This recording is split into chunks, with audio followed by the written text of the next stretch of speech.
Hawaiian trade winds, sky of endless blue, moonlight on the ocean, good food, good wine, and you. Great chefs, Hawaiian stuff. Oh, great chefs, Hawaiian stuff.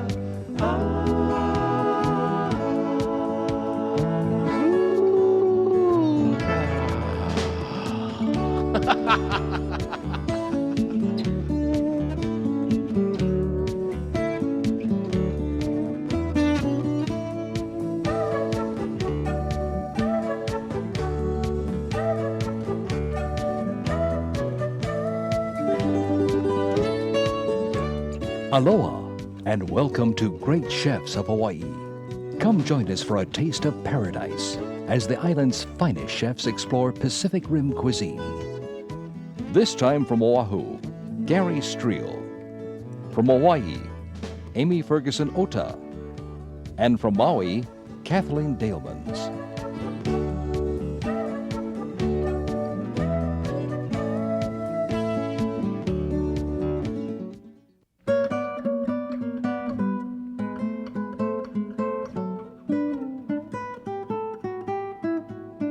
The appetizer this time comes from Gary Streel, executive chef at the Hawaii Prince Hotel, Waikiki.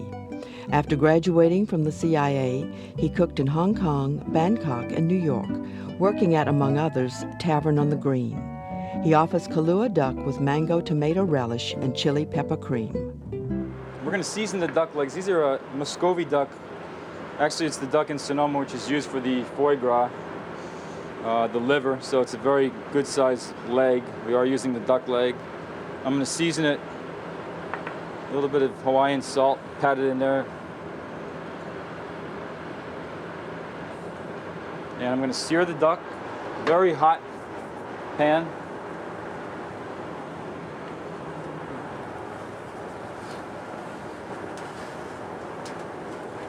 You don't need any fat in the pan because the duck has enough of it.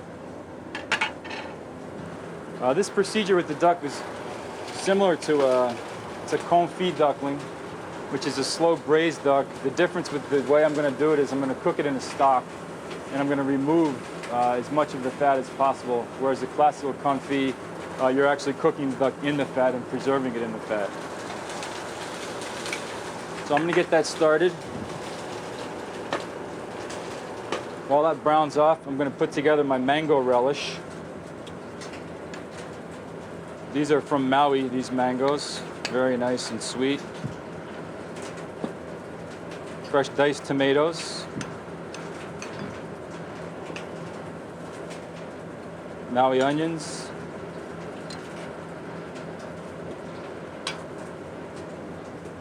A little bit of cilantro.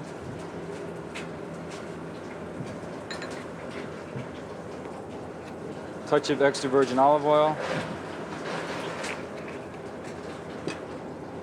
And balsamic vinegar. Again, the vinegar is going to cut some of the fat from the duck. Pinch of salt and pepper. They take a good 5 minutes at very high heat to brown off properly. And this is the procedure where you're losing a lot of the fat. A little lime juice.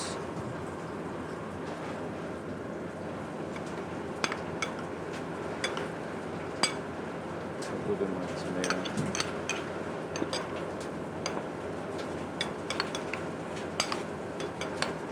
Okay, it's set to go. My next component to the dish is a chili cream, which we're going to drizzle at the end of the dish as a garnish. It's going to be very hot. We're going to have a sweet component of the relish, a little bit of heat from this cream. We start off with some sour cream.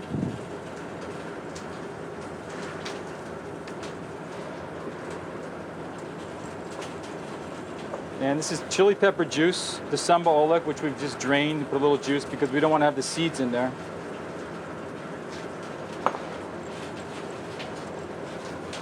Okay. And this is a roasted pepper puree, roasted bell pepper. And a pinch of salt. Let's check our duck and see how we're doing.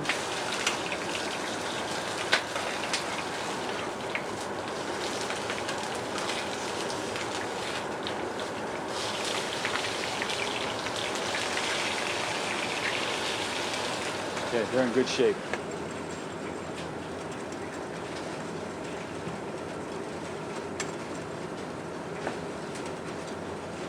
Again, the cream needs to be at the consistency where you can drizzle it, so I'm going to put just a touch of stock, or you could use water.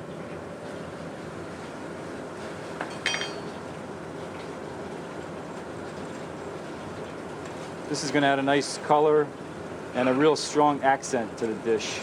After the duck is browned, the fat is drained, and in the same pan, vegetables are sautéed, starting with shiitake mushrooms. Some carrots.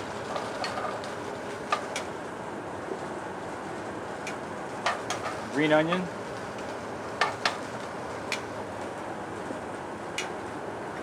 The garlic.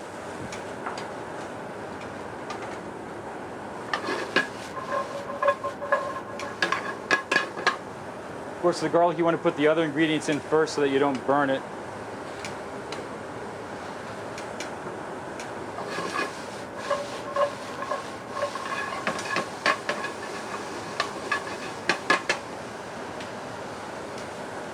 Ginger. This is a nice, fresh, new ginger.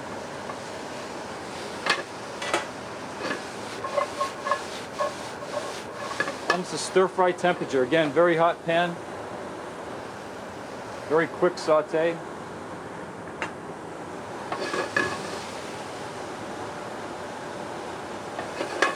As soon as the vegetables start softening, we're going to put the duck back in the pan.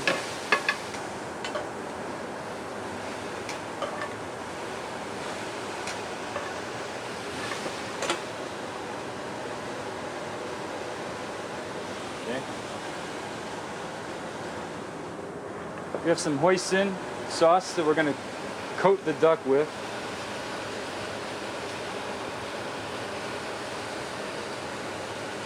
This you have a little bit of flexibility. Some people, you can use the hoisin, a little bit of plum sauce. You can use a manis, which is like a sweet soy sauce. Works well.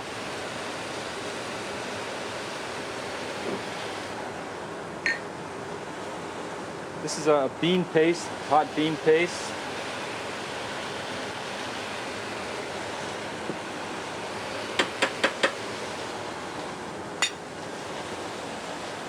We're going to deglaze the pan with a little bit of plum wine, always away from the fire.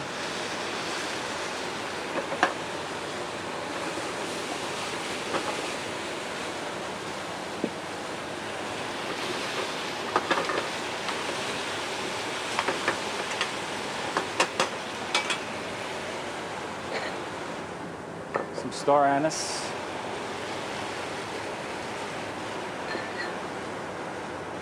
Pinch of 5 spice. So we call this an Oriental confit, Asian style confit duckling. Okay, when your wine is cooked out, you're going to add your stock. If you have duck stock, we would use, this is a duck stock. And again, braising procedure, you want to cover by about 3/4. Add some fresh rosemary, cover, and simmer for an hour and a half. The duck meat should be falling off the bone. It is skinned, shredded, and presented in a phyllo dough cup. The braising liquid was strained, skimmed, and reduced. The meat is warmed through with shiitake mushrooms. Then the sauce is added before presentation. The plate includes vinaigrette-dressed greens. And now the duck filling.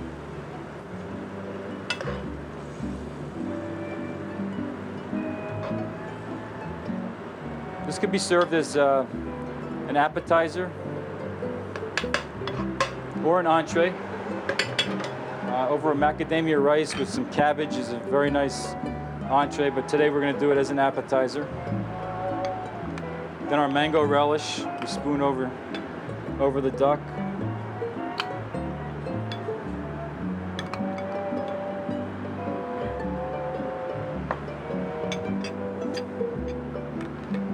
We drizzle our chili cream.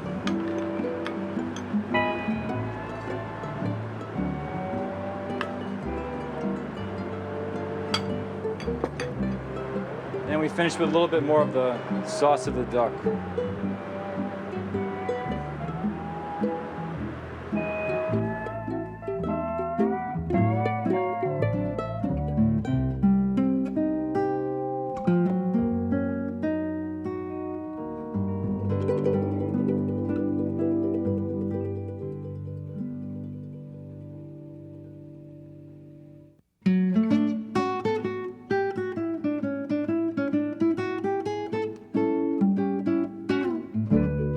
Amy Ferguson Ota is a native Texan and in fact helped open Stephen Pyle's Baby Ruth in Dallas. At the time of taping, she was executive chef at the Ritz-Carlton on the Big Island, the first woman to hold that position in the company. Her entree is a family favorite, crisp Thai-style chicken. A marinade for the chicken starts with grated ginger. To that, I'm going to add lemongrass. Lemongrass is very common here in Hawaii. Most of us grow it in our own yards. It's very easy to grow. It grows like a weed.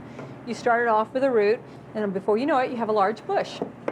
So peeling away the exterior, because it won't always look beautiful, and it has very long green leaves that are somewhat sharp, just peel it down to the tender part of the root. Loosen it up some, and peel it.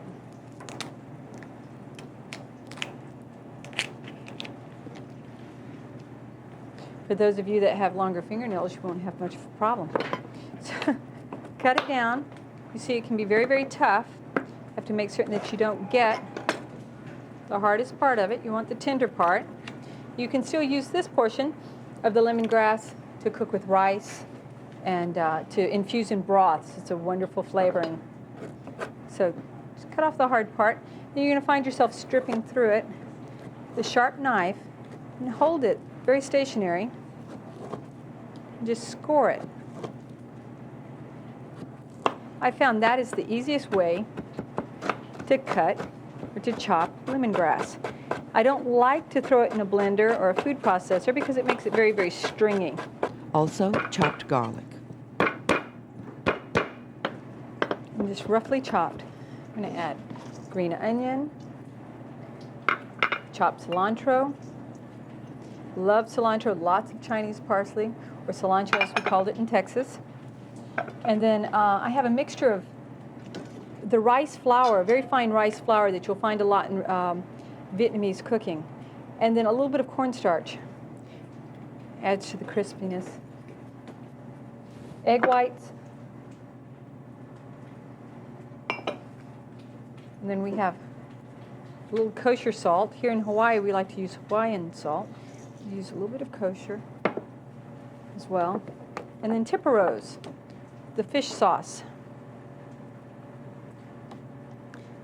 And this is just made out of fermented anchovies or other various types of little fish.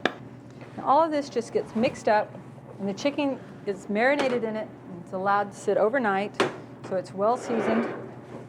And we saute it on a very slow heat.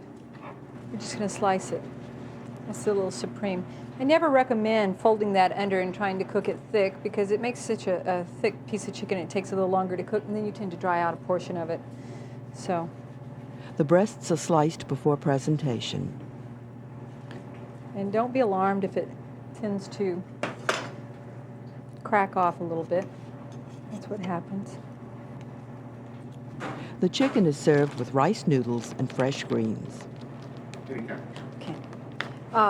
One thing I like to do at home, I like to serve it with salads and the rice noodles, as well as a Thai fish sauce that's seasoned with chili pepper.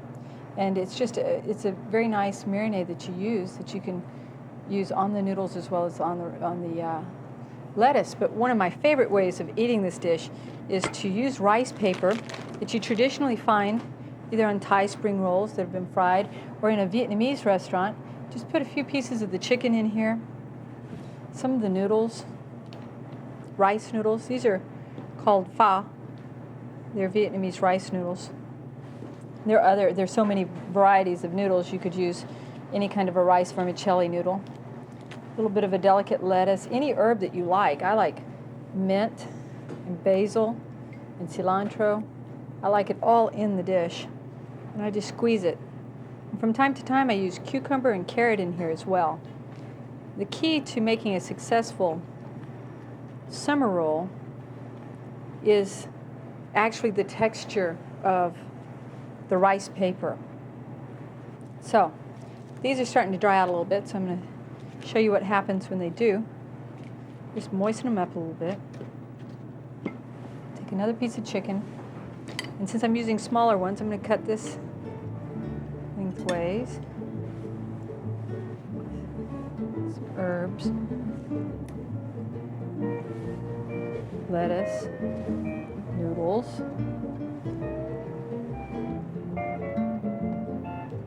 piece of the crust that fell off, bundle it, just roll tight, because this is quite elastic. You'd be surprised. And if you put the herb on the outside, it looks much nicer.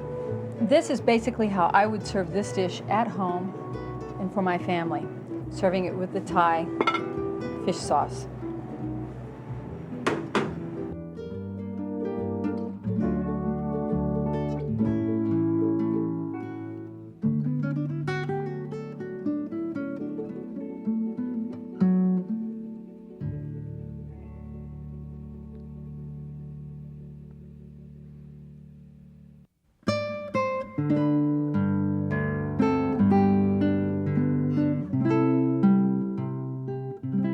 To paraphrase a cliche, an hour after eating spa food, you're hungry.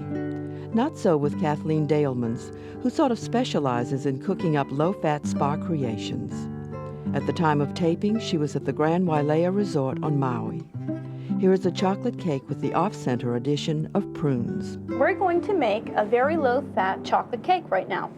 The first thing we do is we take pitted prunes and we're going to rehydrate and plump them in some liquid such as brandy or chocolate liqueur in this case. If you don't want to use alcohol, you could substitute with apple cider. What you do is you place your prunes in a pot and you simmer them for approximately 20 minutes until they're very, very soft. This is our fat substitute for the cake. When your prunes are plumped and cooled, you're going to place them in the bowl of a food processor and spin them.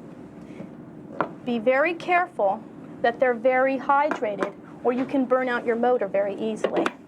We want them to come to a very smooth consistency, mimicking that of butter.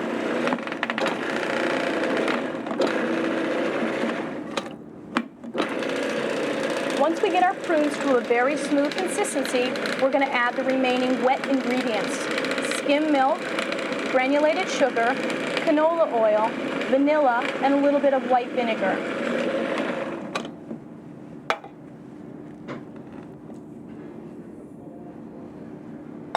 I'm actually going to add them all at once.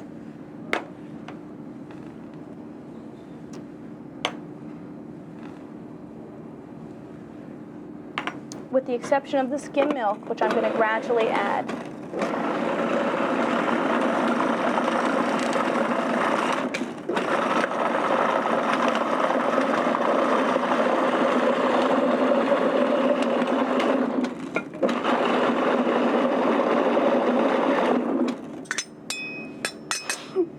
We're now going to take our dry ingredients, which consist of flour, a little bit of soda, some fresh ground espresso, some cocoa powder.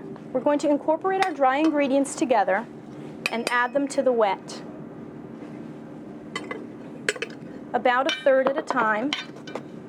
And we're going to mix them until they're just incorporated.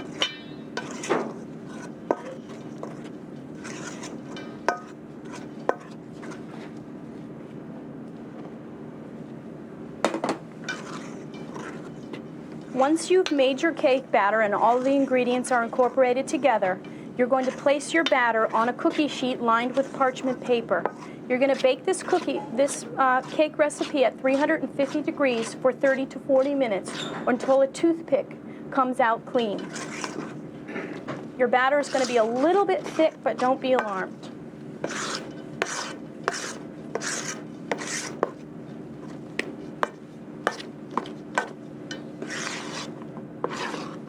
You can do this in a KitchenAid mixer.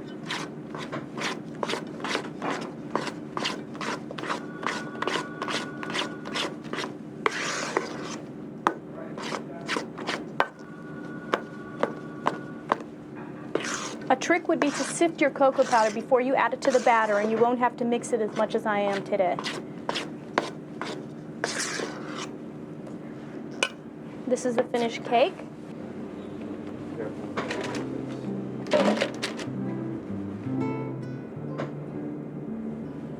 Our cake is completely cooled, and we've decorated a plate with raspberry puree and some passion fruit puree. And we're going to drizzle a little bit of white chocolate over the cake, and we've also used a little bit of unsweetened chocolate for the final presentation.